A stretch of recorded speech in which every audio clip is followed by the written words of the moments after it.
You're doing something right now that's making people treat you like you're weak. Like you're done. Like you need help with everything. And the worst part, you have no idea you're doing it. 7 habits. That's all it takes for people to write you off as fragile, even though you've got more experience, wisdom, and capability than men half your age. Stick with me because what I'm about to reveal could change how people see you starting tomorrow. Now, here's the blunt truth. After 60, people are watching. They're looking for signs that you're slipping, that you're declining, that you're no longer the man you used to be. Fair? No. Reality? Absolutely. But here's the good news. Every single one of these habits is fixable.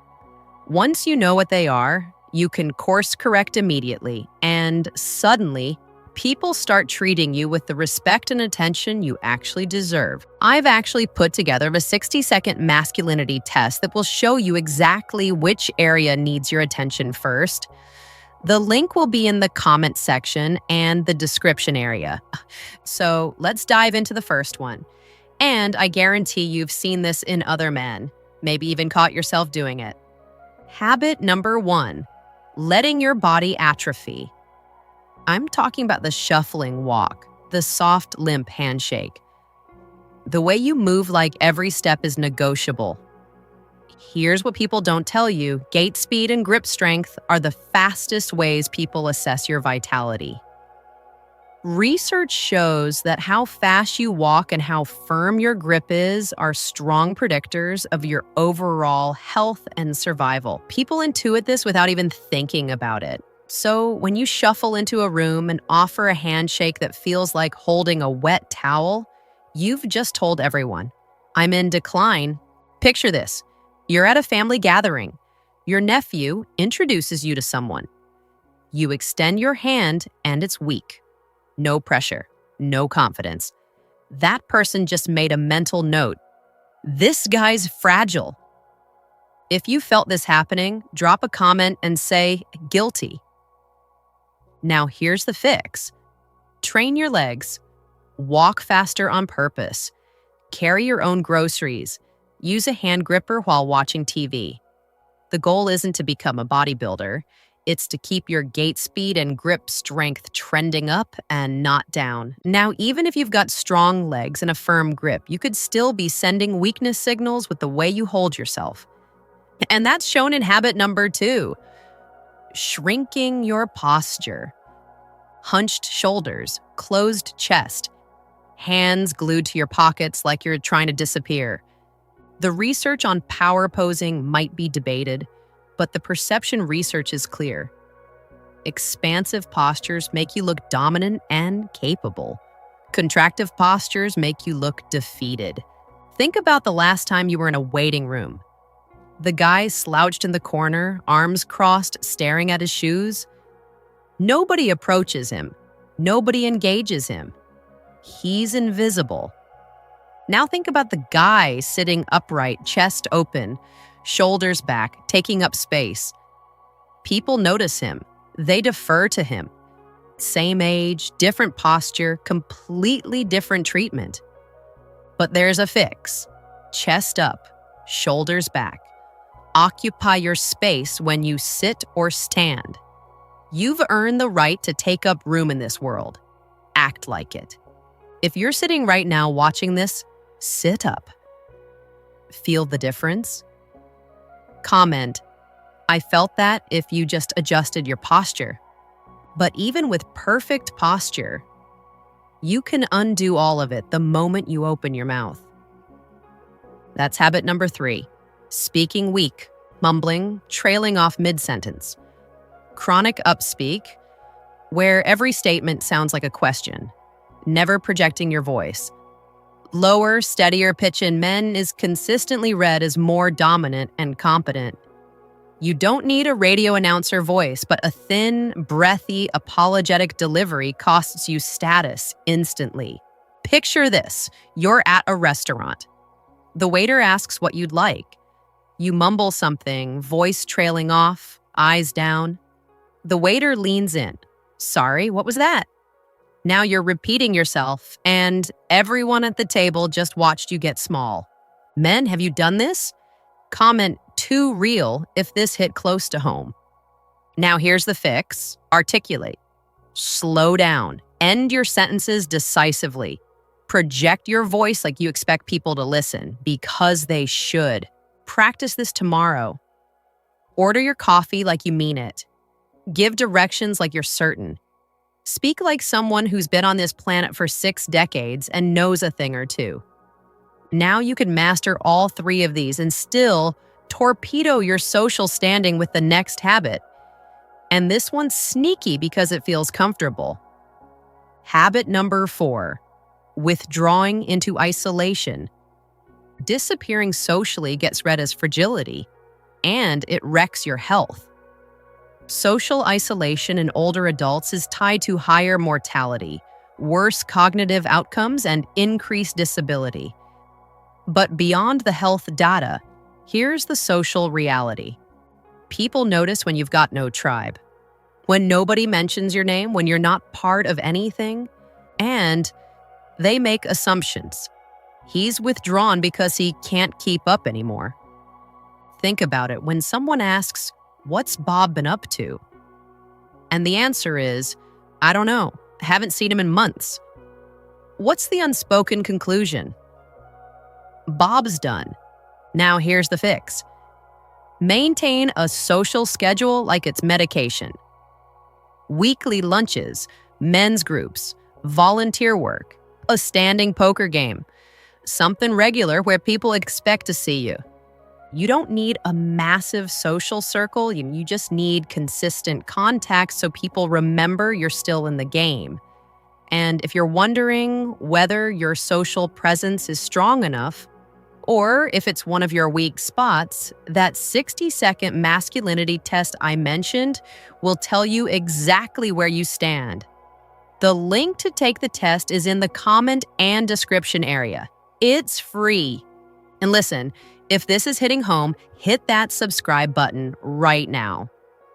Because the next 3 habits are the ones most men don't even realize they're doing, and they're costing you more respect than you think. Habit number 5, looking unkempt. Sloppy grooming, ill-fitting clothes, the "I stopped trying" aesthetic. Appearance signals competence more than you think.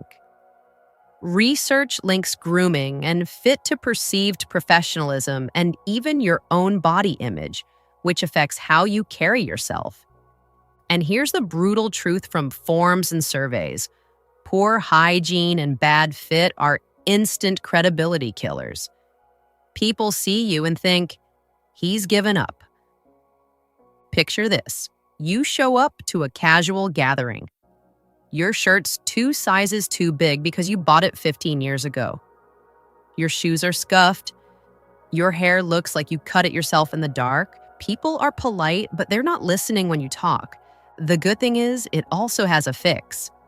Tidy haircut, clean nails and teeth, clothes that fit your current body, not your 40-year-old one. You don't need designer labels. You need fit and cleanliness. Invest 30 minutes and $100. Get your hair cut. Buy one shirt that actually fits. You'll feel the shift immediately. Now grooming helps, but if you're broadcasting incompetence in this next area, it won't matter how sharp you look. And that's in habit number 6. Having an "I don't do tech" as a personality. You see, broadcasting tech helplessness reads as dependence and rigidity. Studies show tech anxiety reduces adoption in older adults, but here's the thing. Being proudly shut off to learning looks like learned helplessness. And people treat learned helplessness as weakness. Think about it. You're at a family dinner. Someone mentions a video they saw online. You proudly announce, "I don't do that internet stuff." Everyone smiles politely, but what they heard was, "I've stopped learning. I'm stuck. I need someone younger to handle the world for me." If you've said, "I don't do tech" in the last month, drop a comment. No judgment, just awareness. Well, here's the fix. Pick one missing skill and get competent. Smartphone basics, online banking, video calls with the grandkids. You don't need to become a software engineer. You just need quiet competence. Quiet competence beats loud refusal every single time. But even if you master every single thing I've mentioned, this final habit will destroy your reputation faster than all of the others combined. That's habit number 7, performing helplessness, chronic complaining, neediness, never owning your problems, always the victim. Research on impression management shows this backfires spectacularly. Constant complaining and neediness signal low power and low status. Forums roast this behavior more than anything else. Seeking help? Totally fine. Real strength is solving problems. But marinating in victimhood and making everyone around you responsible for your emotional state? That's weakness. Picture this. Every conversation you have, you're complaining. Your health, the government, your kids, the weather. Nothing's ever your fault. Nothing's ever in your control. People start avoiding you because you're exhausting. Comment, I know someone like this if you've witnessed this, and there's a fix too. State the problem. State your plan. Ask for a specific assist if you need it. Then move. My knee's been bothering me. I've got a doctor's appointment Thursday. Can you recommend a good physical therapist? That's strong. My knee hurts and nothing ever works, and I'm probably going to end up in a wheelchair and nobody understands. That's performance. Own your problems, fix what you can, ask for help when you need it. But never perform helplessness as an identity. So there you have it. 7 habits that make people see you as weak, even though you're not.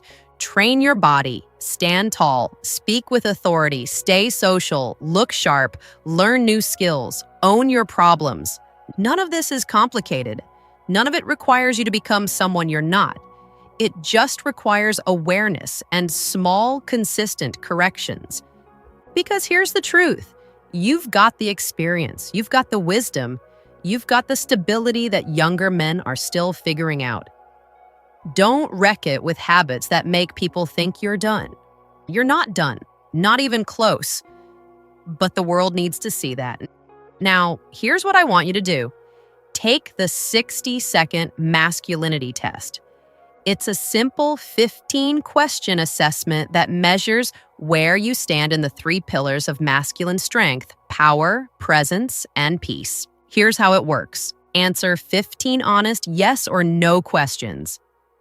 Get your scores immediately for all 3 pillars. Discover exactly which area is your weakest link right now. Know precisely where to focus your energy first. Because here's the thing. Everything we talked about today falls into one of those 3 pillars. The shuffling walk and weak grip, that's your power pillar. The hunched posture and weak voice, that's your presence pillar. The isolation and helplessness, that's connected to your peace pillar. Most men are bleeding masculine strength in all 3 areas without even knowing which leak to plug first. This test shows you exactly where to start. And once you know your weakest pillar, you can go straight to the Senior Men Vitality Playbook and fix it systematically. No guessing, no wasting time on what doesn't matter. Just focused action on what will make the biggest difference in how people see you and treat you. The link to take your free 60-second masculinity test is pinned in the comments and in the description below. Take it today, get your scores, see where you really stand. Now tell me, which of these 7 habits hit closest to home for you? Drop a comment and let me know. And if this opened your eyes, hit that like button and subscribe for more truth that most men over 60 need to hear. Also, share this with a buddy who needs the wake-up call. Sometimes the best gift is honest feedback. And don't forget, take that 60-second masculinity test. You can't fix what you can't measure. Remember, Strength isn't about being perfect, it's about being aware enough to course correct. I'm Dr. Avery Scott, and I'll see you in the next one.